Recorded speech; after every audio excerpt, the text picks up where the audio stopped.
చాలా మంది అంటే యేసు ప్రభు ఎప్పుడో చనిపోయాడండి, ఆయన రక్తం కారిస్తే మనకు రక్షణ ఎలా వస్తుందండి? ఫ్రీడమ్ ఫైటర్స్ స్వతంత్రాన్ని తీసుకొచ్చినప్పుడు మనం పుట్టలేదు, కానీ వాళ్ళు తెచ్చిన ఆ ఫ్రీడమ్ ఇప్పటికీ ఇంకా రాబోయే దినాల్లో కూడా మన భారతదేశ పౌరులందరూ అనుభవిస్తున్నారు. అలాగే యేసు ప్రభు 2000 సంవత్సరాల క్రితం మనం లేకపోయినా ఆయన తీసుకొచ్చిన ఫ్రీడమ్ ఈ రోజు మనం అనుభవిస్తున్నాం. యేసు రక్తము ద్వారా విడుదల, సమాధానం కలుగుతుంది.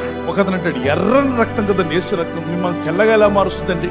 రిన్ సోప్ తెల్ల బట్ట ఉతికితే మురికైపోయిన తెల్ల షర్ట్లన్నీ కూడా ఉతికారనుకోండి, బ్లూగా ఉన్న సోపు బ్లూగా మార్చట్లా, అది వైట్ గా మారుస్తుంది.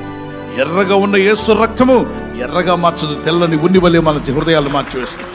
పాపం ఎరుగని పరిశుద్ధ జీవితం జీవించినటువంటి యేసుక్రీస్తు ప్రభువారు మానవ జాతి కొరకు రక్తము కార్చి ప్రాణం పెట్టుకు ఆయన ఇహలోకానికి మానవుడి రూపంలో వచ్చి ఏ పాపం ఎరగకుండా, ఏ పాపము చేయకుండా పరిశుద్ధ జీవితం జీవించి ఆ పరిశుద్ధ రక్తాన్ని సిలువలో నీ కొరకు, నా కొరకు, మానవులందరి కొరకు చిందించి మరణమును జయించి తిరిగి లేచి ఈ సత్య సువార్త లోకమంతటికి చెప్పండి. ఎవడైనా పరలోకం పోవాలంటే నా రక్తంలో కడగబడమనండి.